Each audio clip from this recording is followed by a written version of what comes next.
السلام علیکم ورحمۃ اللہ تعالی وبرکاتہ۔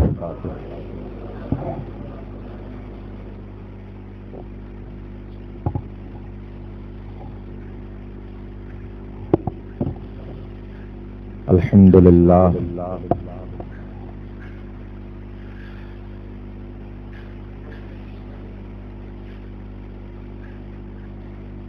الحمد للہ رب العالمین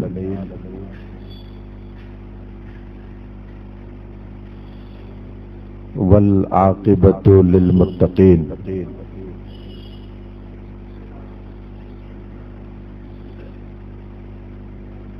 والصلاة والسلام علی سید الانبیاء والمرسلین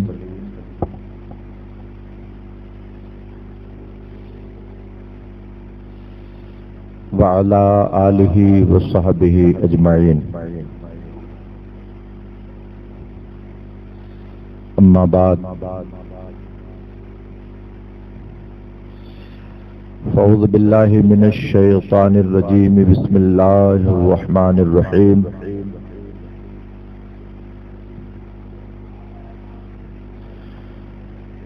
انما یرید اللہ لیذہب عنکم الرجس اہل البیت ویطہرکم تطہیرا۔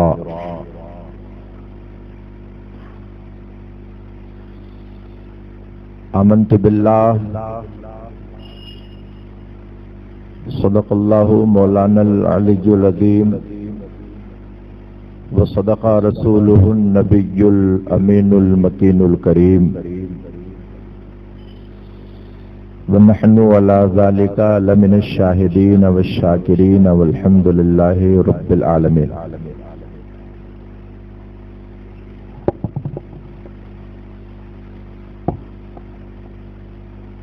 عرض و معروض سے پیشتر آئیں ہم سب مل کر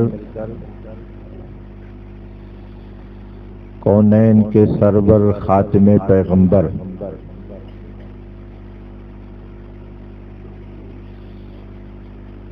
وکیل مجرمہ شفیع عاصیاں سیاح لامکاں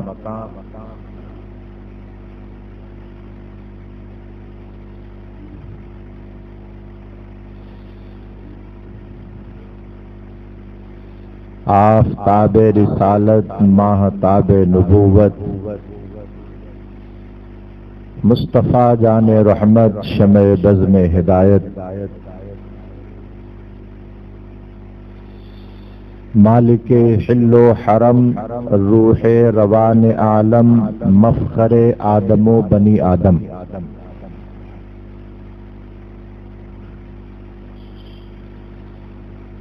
تاجدار عرب و عجم منبع جود و کرم معدن جود و سخا قاسم کنز خدا سرور ہر دوسرا محبوب کبریا گنجین انوار قدسیہ خزین اسرار الہیہ مخبر اخبار ماضیہ واقف امور مستقبلہ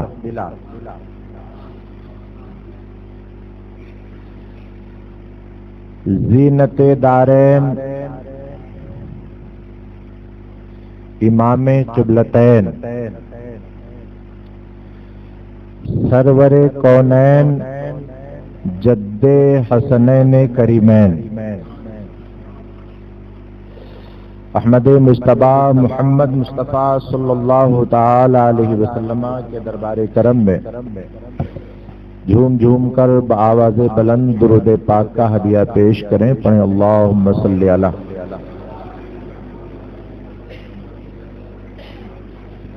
سیدنا نبینا مولانا محمد مختلف الملوان وتعاقب الاسران وکر الجدیدان واستقل الفرقدان وبلغ روحه وارواح اهل بيته منا التحية والسلام وبارك وسلم عليه كثيرا۔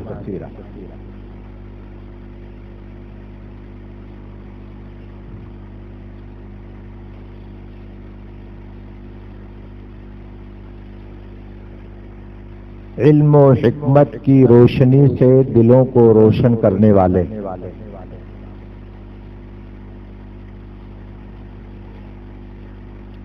ایسے پرفتن پر آشوب ماحول میں زمانے میں غوث و خواجہ رضا کی تعلیمات عام کرنے والے، اہل سنت و جماعت کے معتمد محبوب ترین ادارہ دارالعلوم فیضان عطا رسول،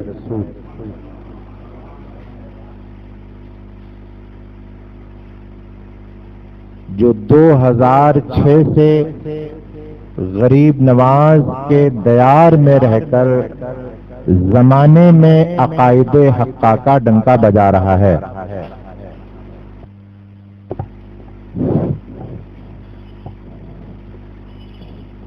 اس کے بینر تلے منعقد ہونے والے 7 روزہ اجلاس کا آج 5واں دن، ہم اور آپ جس میں شریک ہیں، کل 6ٹھا اور پرسوں انشاءاللہ 7واں اور آخری اجلاس ہوگا۔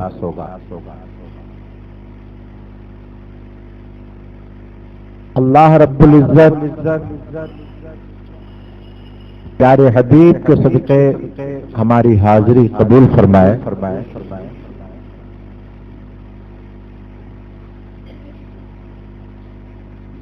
ہمارے اور ہماری آنے والی نسلوں کے دلوں میں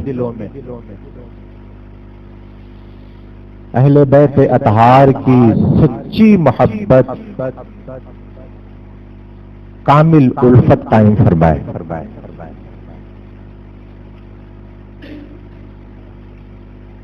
آگے تشریف لے آئیں، تھوڑا آگے آ جائیں، بعد میں آنے والوں کو آسانی۔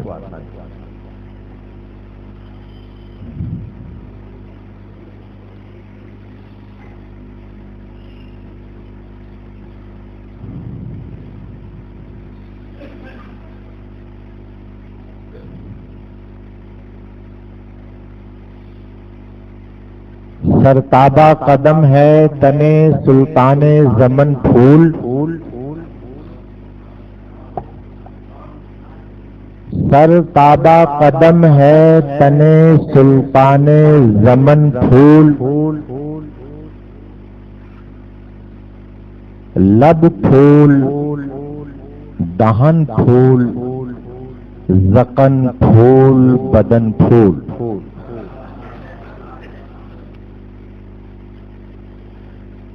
واللہ جو مل جائے میرے گل کا پسینہ، واللہ جو مل جائے میرے گل کا پسینہ، مانگے نہ کبھی عطر نہ پھر چاہے دلہن پھول۔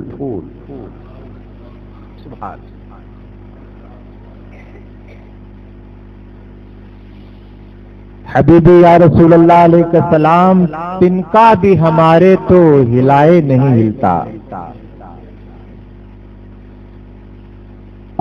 ذرہ بھی ہمارے تو ہلائے نہیں ہلتا،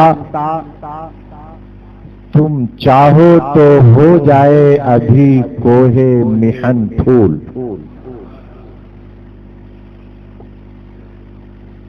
اور کیا بات رضا اس چمنستان کرم کی، کیا بات رضا اس چمنستان کرم کی،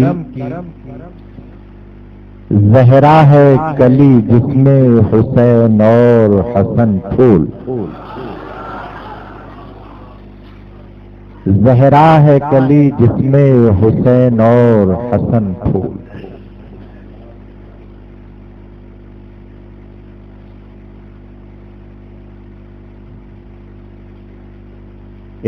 ایک بھائی نے اپنی عقیدتوں کی کلیاں یوں پیش کی،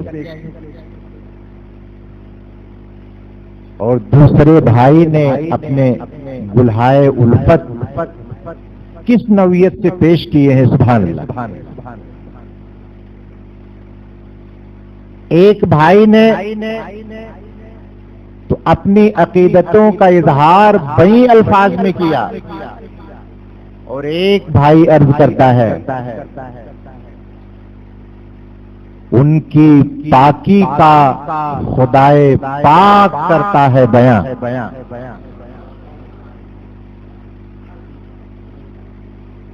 ان دونوں کلاموں کے جو متکلم ہیں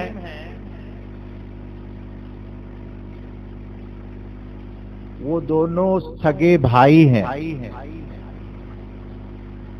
ایک کو حسن رضا دوسرے کو احمد رضا کہتے ہیں۔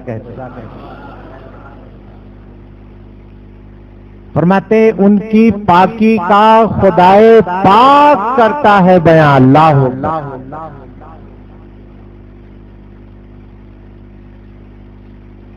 آئے تطہیر سے ظاہر ہے شان اہل بیت،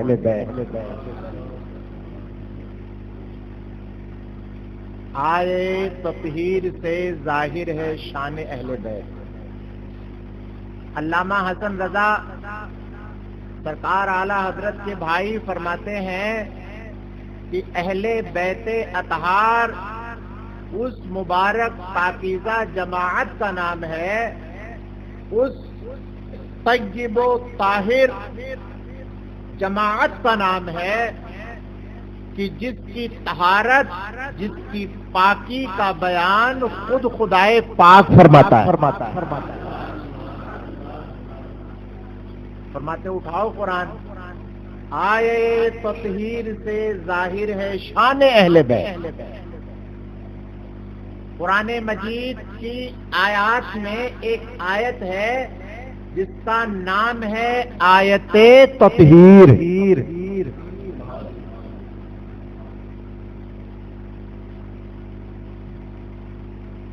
اس نے اتفاق میں نے اسی آیت تطہیر کو آج موضوع بنایا ہے۔ کیا ہے وہ؟ سنو برکت کے۔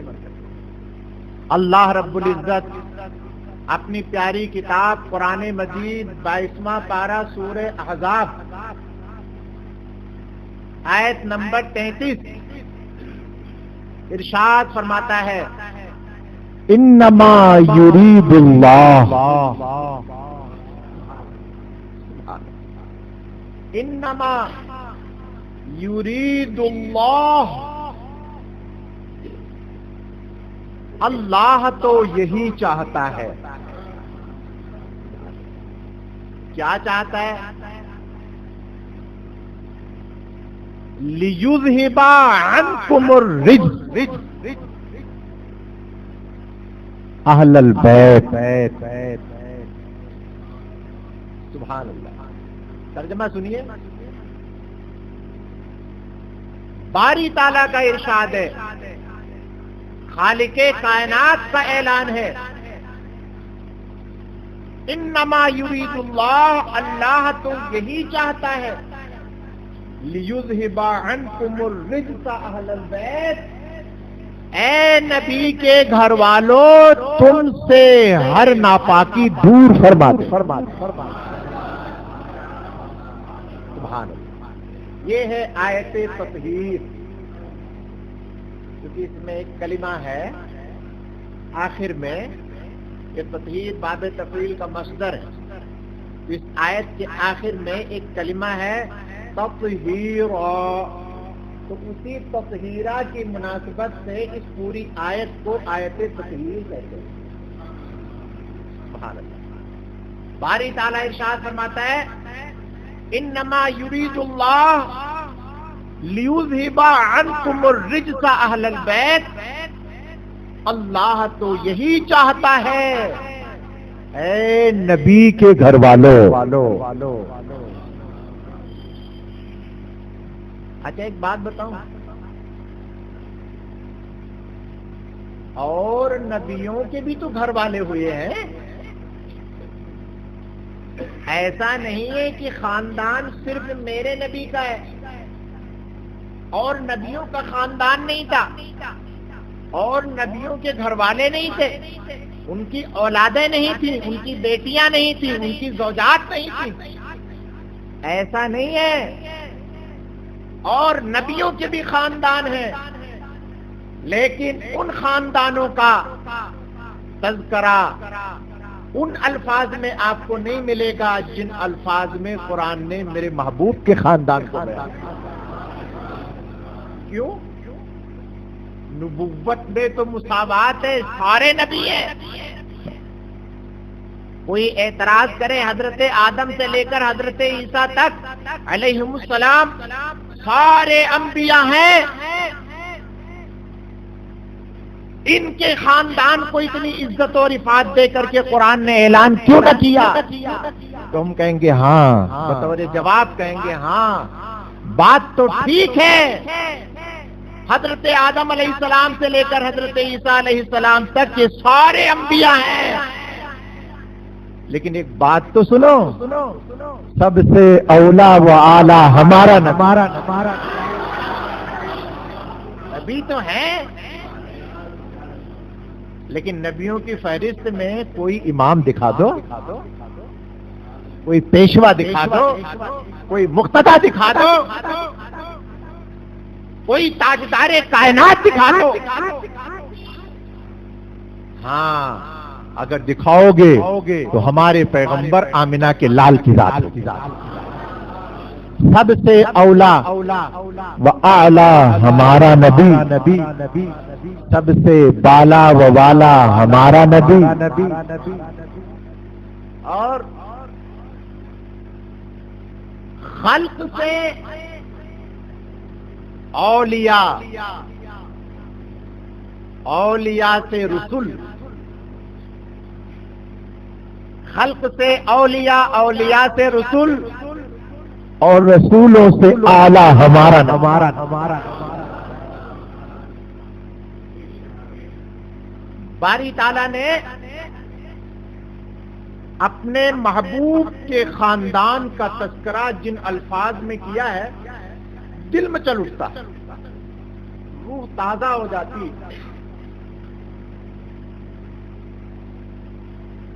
اللہ اکبر۔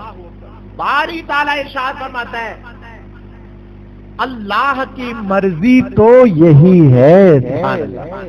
اچھا ایک بات بتاؤ، جس کام کے لیے اللہ ارادہ فرما لے، کیا کوئی ہے روکنے والا؟ کوئی نہیں روک سکتا، کوئی نہیں روک سکتا۔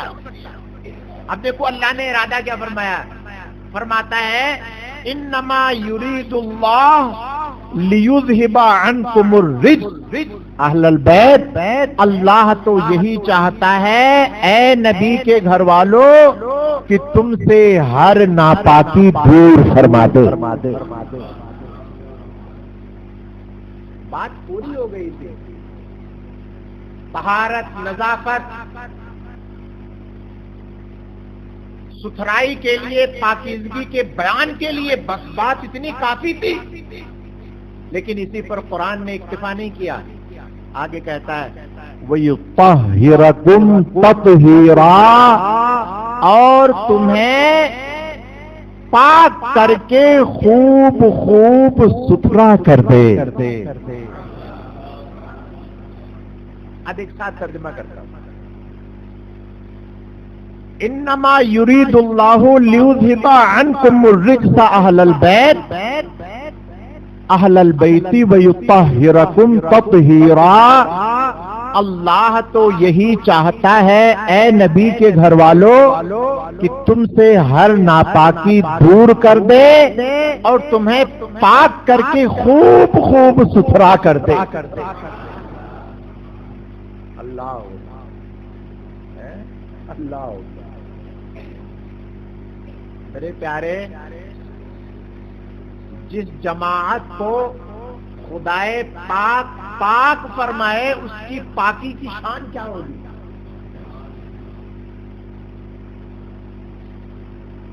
کون ہے اہل بیت؟ اہل بیت کس کو کہتے ہیں؟ سنو، سیدی سرکار صدر الافاضل امام نعیم الدین مراد آبادی رضی اللہ تعالیٰ عنہ اس آیت کی تفسیر میں لکھتے ہیں احادیث صحیحہ کے اجالے میں جو اہل بیت مصطفیٰ ہیں وہ پیارے نبی کی پیاری زوجات ہیں، آقا علیہ السلام کی بیویاں، جنہیں امہات المؤمنین کہتے ہیں، سمجھے؟ اور نبی علیہ السلام کی ساری بیٹیاں، سارے بیٹے سب اہل بیت میں شامل ہیں۔ آپ فرماتے ہیں سچی بات تو یہ ہے کہ پیارے نبی علیہ السلام کے گھر سے جن جن افراد کا گہرا تعلق تھا سب اہل بیت میں،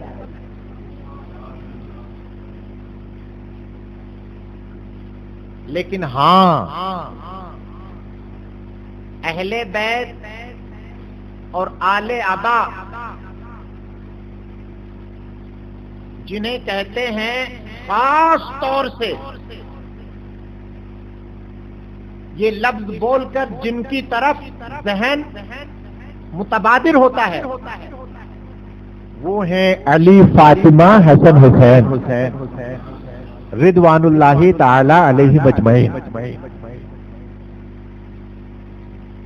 اس لیے کہ جو ہے جب یہ آیت نازل ہوئی تو حدیث میں ہے کہ نبی علیہ السلام اپنے حجرے سے باہر نکلے اور آپ نے اپنی لاڈلی فاطمہ کو آواز دی۔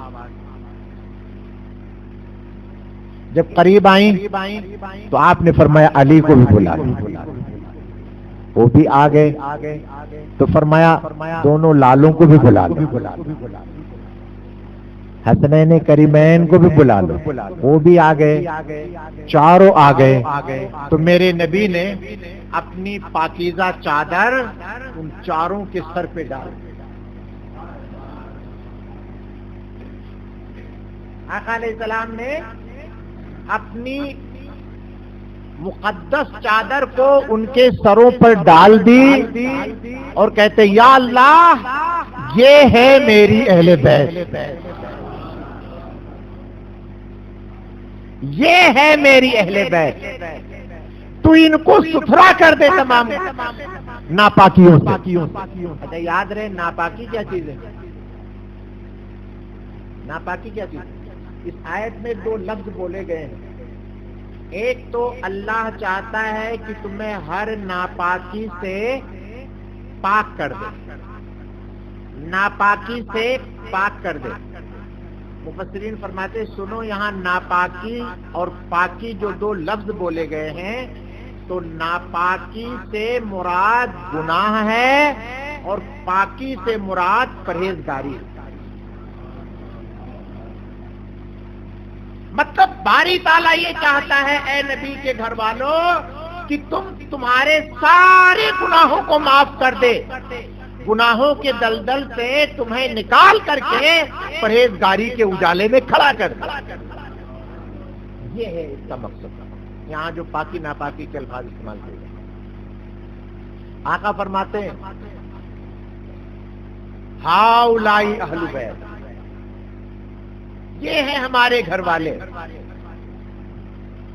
یا اللہ تو انہیں پاک کر دے، ستھرا کر دے، سبحان اللہ۔ تو میرے پیارے یہ دارالعلوم فیضان عطائے رسول کے بینر تلے جو یہ اجلاس منعقد ہے ہم جس میں بیٹھے ہیں، ان مبارک ہستیوں کی محبت میں یاد میں بیٹھے ہیں، ان کا ذکر سن رہے ہیں کہ جن کا تذکرہ ہمیں دنیا دار نہیں کرتے، خود پروردگار کرتا، خود پروردگار کرتا۔ ان چاروں نصوص قدسیہ میں ایک عظیم شخصیت سیدی سندی آقائی مولائی ریحانۃ الرسول ابو عبداللہ حسین بن علی رضی اللہ تعالی عنہما، جو آج کی تاریخ محرم کی 9ویں تاریخ 10ویں شب میں کربلا شریف میں انتہائی نازک ماحول میں تشریف فرما، نازک گھڑی ہے آپ پر. آپ کے ساتھیوں میں صرف 72 لوگ، 32 لوگوں کے پاس گھوڑے، 40 لوگ پیادہ، صرف 72 افراد آپ کے ساتھ تقریباً.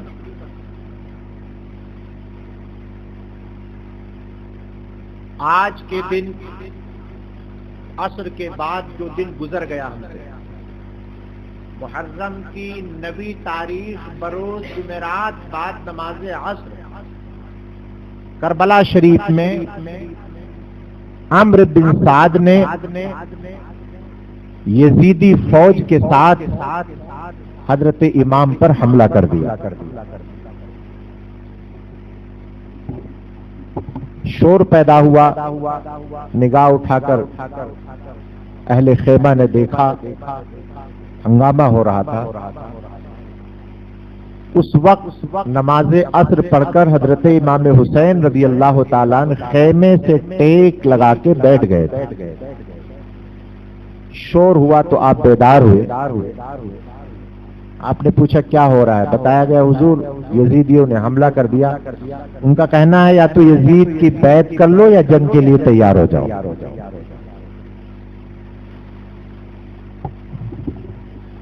آپ نے فرمایا کہ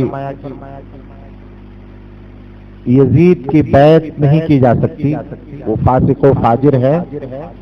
رہی بات جنگ کی تو 1 رات کی مجھے مہلت دی جائے. کہا جب جنگ کرنی ہے آپ کو تو ابھی کر لیجئے. کنی 1 رات کی مجھے مہلت دی جائے اور میری خواہش ہے کہ جو ہے وہ یہ میری زندگی کی آخری رات ہے. اس آخری رات میں اپنے رب کی بارگاہ میں دل کھول کے میں سجدہ کر لوں. وقت لیا تو کس کام کے لیے؟ ظالموں نے بات مان لی. حضرت زینب آپ کے قریب آئیں. آپ کہنے لگے کہ ابھی میری آنکھ لگ گئی تھی، ٹیک لگا کے بیٹھا تھا، خواب میں نانا جان کو دیکھا میں نے.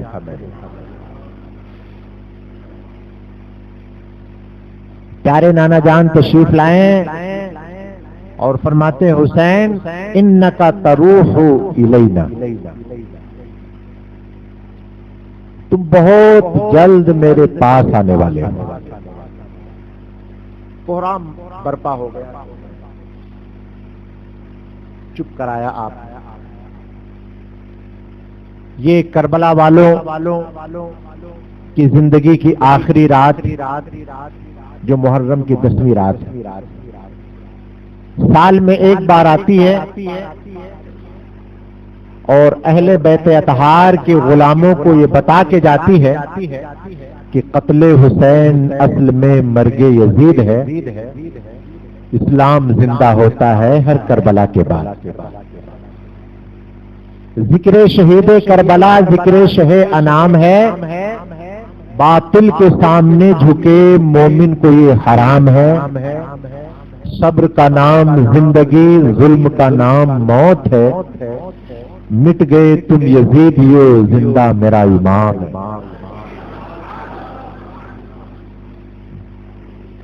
کوئی بندہ کسی بندے کو نہیں مٹا سکتا، کوئی بندہ کسی بندے کو عزت نہیں دے سکتا. یہ عزت و ذلت تو اللہ کے ہاتھ ہے. وہ جسے چاہے عزت دے، جسے چاہے ذلت.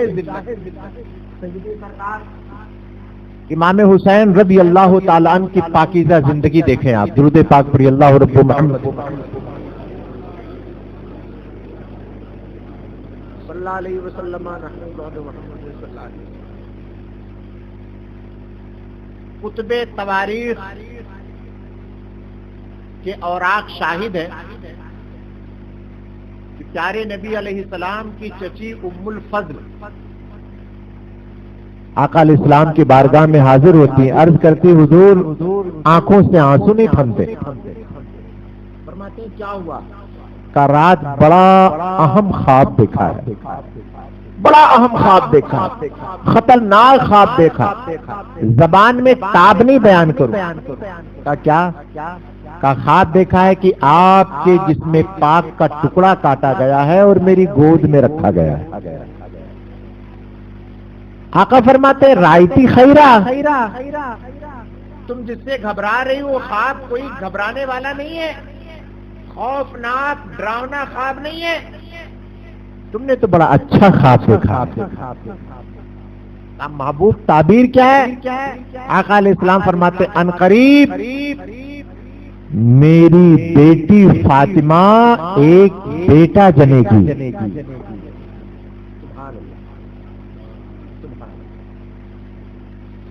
اور تربیت و پرورش کے لیے اس بیٹے کو تمہاری گود میں دیا جائے۔ حدیث کے ایک ایک پہلو کو دیکھیے۔ حدیث کا ایک پہلو تو یہ بتاتا ہے میرے نبی کی نگاہوں سے کچھ بھی پوشیدہ نہیں ہے، سب جانتے سب دیکھتے ہیں، یہ ان کی مرضی، کبھی بتا دیتے ہیں کبھی نہیں بتاتے، لیکن سر عرش پر ہے تیری گزر، دل فرش پر ہے تیری نظر، ملکوت و ملک میں کوئی شے نہیں وہ جو تجھ پہ آیا نہیں۔ ابھی بھی یا رسول اللہ علیہ السلام، یہ ہم اور آپ جو اہل بیت سے محبت کرتے ہیں، آپ کی تعظیم کا جلسہ منعقد کیے بیٹھے ہیں، میرے پیارے، وہ صرف اس لیے کہ یہ وہ جماعت ہے جس سے ہمارے نبی نے پیار کیا، ہمارے نبی نے گلے لگایا، ہمارے نبی نے محبت کی ہے، اور ہم امتیوں کے ایمان کا تقاضا ہے کہ جس سے ہمارے نبی نے محبت کی وہ سب ہمارے سر کے تاج ہے، سب ہمارے سر کے تاج ہے۔ کا بڑا اہم خواب دیکھا ہے، کا بڑا مبارک خواب ہے چچی۔ حضرت ام الفضل کا بیان ہے، اللہ رب العزت نے وہ دن عطا فرمایا کہ فاطمہ کی گود میں حسین آئے، آپ آئے، اور جب آپ کی پیدائش ہوئی تو پیدائش میں کیا ہوتا ہے؟ بچہ جب گھر میں پیدا ہوتا ہے تو اس کی تحنیک کی جاتی ہے، گھٹی دی جاتی ہے۔ تحنیک کیسے کی جاتی ہے؟ گھر میں خاندان میں جو بڑا بوڑھا ہو، نمازی، پرہیزگار، باشرہ، عالم دین، بزرگ، اس کی خدمت میں جاؤ یا اسے اپنے گھر بلاؤ، سبحان اللہ، اور کو حضور تحنیک فرما دیجیے۔ کیا ہے تحنیک؟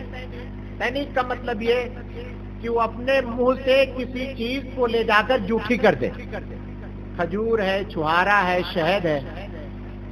عالم دین، وہ بڑا بوڑھا نیک آدمی زبان لگا دے اس میں، پھر اس کو لے جاؤ، ماں کے دودھ سے بھی پہلے اس چیز کو بچے کے منہ میں ڈالو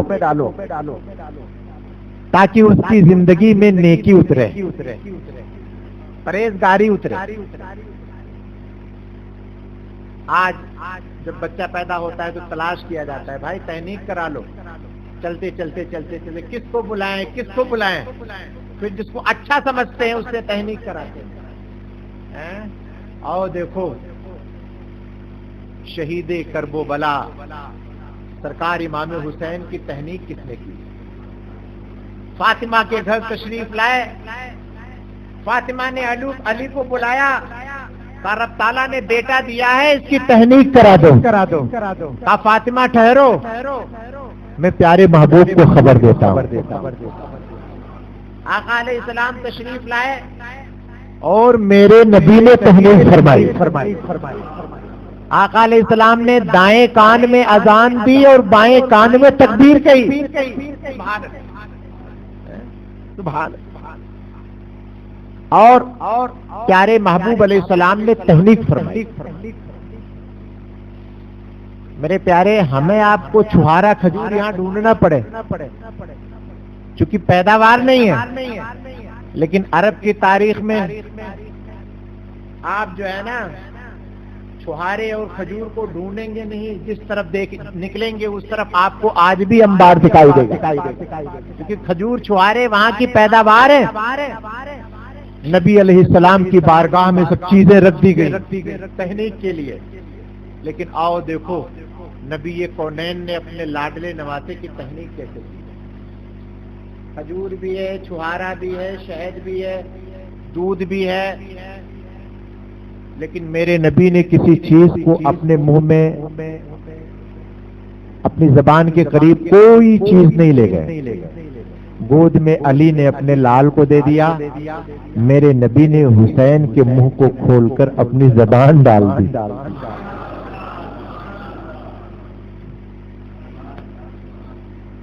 محدثین فرماتے ہیں کہ نیا طریقہ کیوں؟ محبوب نے تو کھجور سے بھی تحنیکیں کی ہیں، چھہارے سے بھی تحنیکیں کی ہیں، لیکن حسین کے منہ میں زبان کیوں ڈالی؟ تو منہ میں آپ نے جو ہے وہ زبان ڈالی۔ زبان ڈالنے کے بعد آقا علیہ السلام رب کی بارگاہ میں دعا کرتے، اللہم اعطل حسین صبرا و اجرا، اللہم اعطل حسین صبرا و اجرا، یا اللہ میرے حسین کو صبر کے اعلی مقام پر فائز فرمائی۔ محدثین اس کی شرح فرماتے ہیں، وہ فرماتے ہیں بظاہر تو آپ تحنیک فرما رہے تھے، لیکن زبان کے ذریعے کربلا کا درس سکھا رہے تھے۔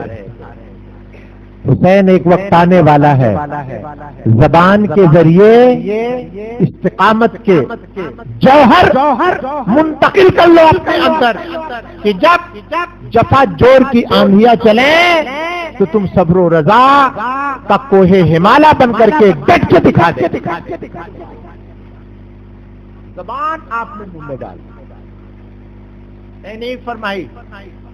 آقا علیہ السلام تشریف لائے، تحنیک ہو گئی تو اب نام بھی رکھ دیجئے۔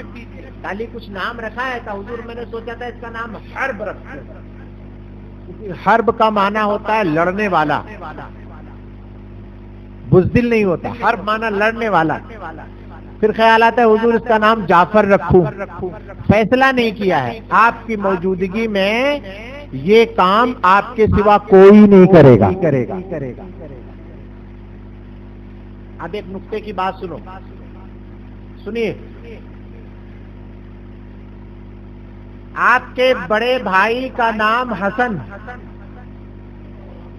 اور آپ کا نام حسین رضی اللہ تعالی عنہما۔ سنو نقطے کی بات، اللہ رب العزت نے ان ناموں کو بہت پہلے جو ہے وجود کا جامہ دیا، لیکن وجود کا جامہ دینے کے بعد چپ چاپ جنت میں رکھ دیا، روئے زمین کا نہیں اتارا۔ ہاں، حسن و حسین سے پہلے زمین پر کوئی حسن حسین نہیں گزرا، اسی لیے تو میرے نبی نے فرمایا، قال رسول اللہ صلی اللہ تعالی علیہ وسلم، الحسن والحسین اسمان من اہل الجنہ، حسن اور حسین یہ دونوں جنتی نام ہیں۔ اللہ نے چھپا کے رکھا ہے، کسی کو نہیں بتایا، اور جب جس کے لیے نام رکھے گئے تھے وہ آ گئے تو جبریل انہی ناموں کو لے کر کے آ گئے، یہ نام رکھ دیجیے۔ سبحان اللہ۔ اللہ اکبر، یہ عظمت دیکھیے آپ، شان ملاحظہ کیجیے۔ ہمارے گھر بچہ پیدا ہوتا ہے، ہمارے گھر والے پڑوسی خاندان سب نام رکھتے ہیں، لیکن حسن حسین پیدا ہوئے ہیں تو ان کی پیدائش سے پہلے اللہ نے ان کے نام کو پیدا کیا۔ یا اللہ، ان کی پیدائش سے پہلے اللہ نے ان کا نام پیدا کیا ہے اور پیدا کر کے جنت میں چھپا دیا ہے۔ فرشتوں اس سے پہرا دینا، جب تک میرے نبی کے دونوں لال دنیا میں نہ آئے تب تک یہ نام کسی کو نہ بتانا۔ اور ایک بات اور، جب آ گئے وہ نام بتا دیے گئے تو پھر عام ہو گئے۔ اب چاہو جتنے غلامی حسین بن جاؤ، چاہو جتنے غلام حسن بن جاؤ، کیوں؟ محبت میں نام رکھو، اللہ تمہیں حسن و حسین کی خیرات ادا کرتا ہے۔ الحسن والحسین اسمانی من اہل الجنہ، حسن و حسین یہ جنتی نام ہے۔ تھوڑے ہی دنوں کے بعد یہی چچی گود میں آپ کو لے کر کے جو ہے وہ آتی ہیں مسکراتی ہوئی، حسین بھی مسکرا رہے ہیں، چچی ام الفضل بھی مسکرا رہی ہیں، لا کر کے آقا علیہ السلام کی گود میں رکھ، مسکراتا ہوا نواسا نانا کی گود میں ہو، نواسے کو دیکھ کر اگر نواسا نہ بھی مسکرائے تو بھی نانا مسکرا جاتا ہے، اور اگر نواسا بھی مسکرا رہا ہو تو پھر نانا تو پھر ہنس اٹھے گا اور اس کے دل کی کلیاں کھل جائیں گی۔ لیکن چچی ام الفضل کا بیان ہے کہ جب میں نے آپ کو آپ کی گود میں رکھا تو نبی کی دونوں آنکھوں سے آنسو جاری ہو، رونے لگے۔ فرماتی میں ہنس رہی ہوں، حسین ہنس رہے ہیں، آقا علیہ السلام رو رہے ہیں، رہا نہیں گیا، پوچھ لیا اللہ کے محبوب کیوں رو رہے ہیں؟ یہ کوئی رونے کی گھڑی نہیں ہے۔ میں گھر سے لے کے آئی تو ان کی امی بھی ہنس رہی تھی، بیٹا بھی ہنس رہا ہے، چہرہ تو دیکھیے کتنا حسین چہرہ حسین کا ہے، کتنا خوبصورت جمال باری تعالیٰ نے دیا ہے ان کو۔ آپ رو رہے ہیں، ذرا اچھی طرح دیکھیں تو ان کو۔ اللہ کے محبوب ہم ہنس رہے ہیں، آپ کیوں رو رہے ہیں؟ فرماتے ہیں چچی تم کیوں ہنس رہی ہو؟ کہ اللہ کے سچے رسول، یہ ہنسنے کا محل نہیں، اللہ نے آپ کی بیٹی کو بیٹا دیا، آپ کی گود میں نواسا مسکرا رہا ہے، یہ ہنسنے کا محل نہیں؟ کہاں ہنسنے کا محل ہے؟ تو کہا ہم ہنس رہے ہیں، آپ کیوں نہیں؟ فرمایا تم میری گود میں حسین کو دیکھ کے مسکرا رہی ہو، میں کربلا کی گود میں انہیں دیکھ کے رو رہا ہوں۔ فرمایا ابھی جبریل آئے تھے اور مجھے بتا کے گئے ہیں انا امتی ستقتل ابن ھذا، بہت جلد میری امت میرے اس بیٹے کو شہید کر دے گی۔ کیسی خبریں عام ہو رہی ہیں، لیکن نبی علیہ السلام نے کبھی ہاتھ اٹھا کے یہ نہیں کہا اللہ تو شہادت کو ٹال دے، نہیں۔ حدیث میں ہمیں یہ الفاظ ملتے ہیں، حسین کو جب محبوب نے دیکھا تو ہاتھوں کو اٹھا کے دعا کی، یا اللہ میرے لاڈلے حسین کو صبر جمیل کی توفیق عطا فرما۔ یہ دعا کی، گود میں حسین کو لے کر اندر جاتے ہیں، امہات المومنین تشریف فرمائیں، ہماری مائیں۔ پیارے ایک روایت کے مطابق اس وقت پیارے علیہ السلام کی بیویوں میں تقریباً 10 بیویاں حیات تھیں، 10 بیویاں حیات تھیں۔ ان 10 میں ایک ام المومنین ہے حضرت ام سلمہ رضی اللہ عنہا۔ آپ نے ان کو بلایا، کہا ام سلمہ ادھر آؤ۔ جی آپ نے تھوڑی سی لال مٹی دی، اور کہا اسے سنبھال کے رکھ لو، جس وقت یہ مٹی خون ہو جائے تو سمجھنا میرا نواسا شہید کر دیا گیا۔ ابھی بچپنا ہے لیکن آپ کی شہادت کی خبر عام ہے۔ کربلا میں جو کچھ ہوا یہ اچانک نہیں ہوا ہے، اچانک نہیں ہوا ہے، یہ میرے رب کی مرضی تھی کہ میں اپنے محبوب کے نواسے کو منصب شہادت دے دوں اور آزمائش پر یہ کھرا اترے تاکہ میری رحمتوں، میری عنایتوں کے بادل جھوم جھوم کے جھوم کے موسلا دھار بن۔ اللہ کا کرم رہا یہ، انجانے کچھ نہیں ہے، ساری چیزیں احادیث میں بات پھیلی ہوئی تھی، نبی علیہ السلام نے خبر دے دی تھی۔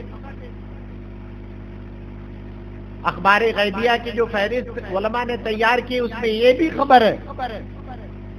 ایک بات اور بتاؤں آپ کو، آقا علیہ السلام کی تقریباً 10 بیویاں موجود تھیں، لیکن آپ نے یہ مٹی رکھنے کا کام حضرت ام سلمہ کو کیوں دیا؟ تو علماء نے لکھا ہے میرے نبی کی نگاہیں مستقبل کو دیکھ رہی تھی۔ 9 بیویاں آپ کی امہات المومنین جو 9 ہیں، 9 ام سلمہ کو چھوڑ کر سب اس سے پہلے انتقال کرنے والے، سب کا 55-56 ہجری کے پہلے انتقال ہو جاتا ہے۔ اکیلی ام سلمہ بچی ہیں جن کی تاریخ وصال 62 ہجری ہے، شہادت کے 2 سال بعد۔ سبحان، یہ میرے نبی علیہ السلام کا علم غیب، میرے محبوب کا علم غیب ہے۔ تو میں عرض کر رہا تھا کہ پروردگار عالم کی مرضی تھی کہ میرے محبوب کا نواسا کربلا میں شہید ہو، ورنہ یہ جس باپ کے بیٹے ہیں اس باپ کو جہاں علی مرتضی کہتے ہیں وہیں فاتح خیبر بھی کہتے ہیں۔ یہ حیدر کرار کے شہزادے ہیں، یہ علی کے نور عین ہیں، ان کی رگوں میں فاطمہ زہرا کا دودھ ہے۔ ایک اشارہ فرماتے یزیدیوں کی فوج، یزیدی ہلاک ہو جاتے، تباہ ہو جاتے۔ لیکن میرے پیارے، ایک ہے کرامت، ایک ہے استقامت۔ کربلا کے میدان میں کرامت کی نہیں استقامت کی ضرورت۔ بعض لوگوں نے آج اس ماحول میں ولی ہونا، اللہ کا محبوب بندہ ہونا معیار یہ بنایا ہے کہ جو شعبے باز ہو، معاذ اللہ۔ یاد رہے، اللہ کا ولی وہ ہے جو دین پر مضبوطی کے ساتھ قائم ہو۔ کرامت کوئی معیار نہیں، خدا کی قسم بندہ خدا کے دین پر جبل استقامت بنا رہے، زندگی میں کوئی کرامت صادر ہو یا نہ ہو، وہ جس بندے پر سچی نظر ڈال دے گا اللہ اسے بھی ولی بنا دے گا۔ یہ جاہلوں نے پیمانہ لیا ہے اور ایک گڑھا ہے کہ وہ ولی نہیں، فلاں ولی نہیں، فلاں ولی نہیں۔ عالم دین کو کہتے ہیں یہ ملا ہے، معاذ اللہ رب العالمین۔ ایک بڑی عظیم شخصیت جنہیں ہم بڑے ادب سے حضور اعلیٰ حضرت فاضل بریلوی کہتے ہیں، ان کے بارے میں بعض جاہلوں کا گمان ہے کہ وہ تو مولوی تھے، مولانا تھے، مفتی صاحب تھے، فتویٰ دیتے تھے، کوئی ولی تھوڑی نہ تھے۔ ان جاہلوں کی جو بینائی تھی وہ سلب کر لی گئی۔ خدا کی قسم اللہ کے گھر میں بیٹھ کے کہتا ہوں، تم اعلیٰ حضرت کی ولایت پہ کلام کرتے ہو سرکار اعلی حضرت فاضل بریلوی کی سچی عقیدت کا چراغ جس نے اپنے دل میں جلا لیا، اللہ نے اسے منصب ولایت عطا فرمایا۔ تم اعلی حضرت کی بات کرتے ہو، ان کی بات کرتے ہو جو زندگی بھر ہمالیہ کی طرح مصطفیٰ کے دین پر ڈٹے رہے اور بد مذہبوں کے مقابلے میں نبی کے دین پر پہرا دیتے رہے۔ اس سے بڑی کرامت کیا ہو سکتی؟ سرکار امام حسین رضی اللہ تعالی عنہ نے کربلا میں کرامتوں کی طرف نہیں، استقامت کی طرف دھیان دیا۔ تاریخ اٹھا کے دیکھو، آپ سے کرامتیں بھی صادر ہوئی، لیکن علامہ غزالی نے احیاء العلوم میں لکھا ہے ایک استقامت 1000 کرامت سے افضل ہے۔ ایک استقامت 1000 کرامت سے افضل ہے۔ امام حسین رضی اللہ تعالیٰ عنہ کے لیے چاروں طرف سے مشکلیں، چاروں طرف سے بلائیں، پانی بھی بند ہے، چاروں طرف دشمن کی فوج لگی ہوئی ہے، اور یہ یقین ہے کہ یہ زندگی کی آخری رات ہے، لیکن کوئی گھبراہٹ نہیں، کوئی الجھن نہیں، کوئی پریشانی نہیں۔ رات میں سجدے کے بعد جو دعا کرتے ہیں یہ نہیں کہ مولا مجھے تو ان یزیدیوں سے نجات دے دے، نہیں نہیں، مولا مجھے تو دین پر پختگی عطا فرما، دین پر استقامت عطا فرما۔ حسینیوں خدا سے استقامت مانگو۔ آج اس ماحول میں اہل بیت اطہار کی سچی غلامی کی پہچان یہ ہے کہ تمام بد مذہبوں سے دور رہو اور اہل سنت و جماعت میں مضبوطی کے ساتھ رہو۔ بد مذہبوں سے اپنے تمام مراسم روابط کو قطع کر کے نبی کے وفاداروں کے ساتھ رہو، نبی کے وفاداروں کے ساتھ رہو، انہی سے اپنے تعلقات کو رکھو۔ یہی اہل بیت اطہار کے سچے غلام کی پہچان ہے۔ علامہ شیخ عبدالحق محدث دہلوی فرماتے ہیں کسی بزرگ کی محفل میں بیٹھنا ایسے ہی ہے جیسے اس بزرگ کی زندگی کی محفل میں بیٹھنا۔ یہ ذکر شہدائے کربلا کی محفل ہے۔ یا اللہ تجھے تیرے محبوب کا واسطہ ہم ناچیز بندوں نے یہ یہاں انجمن سجائی ہے، ہماری اس انجمن کی لاج رکھتے ہوئے ہماری اس محفل کو قبول فرما لے اور ہمیں اہل بیت اطہار کی سچی غلامی نصیب فرما۔ دوران گفتگو اگر کوئی بات خلاف شرع نکلی ہو رب کی بارگاہ میں توبہ کرتا ہوں۔ استغفر اللہ ربی من کل ذنب و اتوب الیہ۔ کھڑے ہو کر صلاۃ و سلام کا نذرانہ۔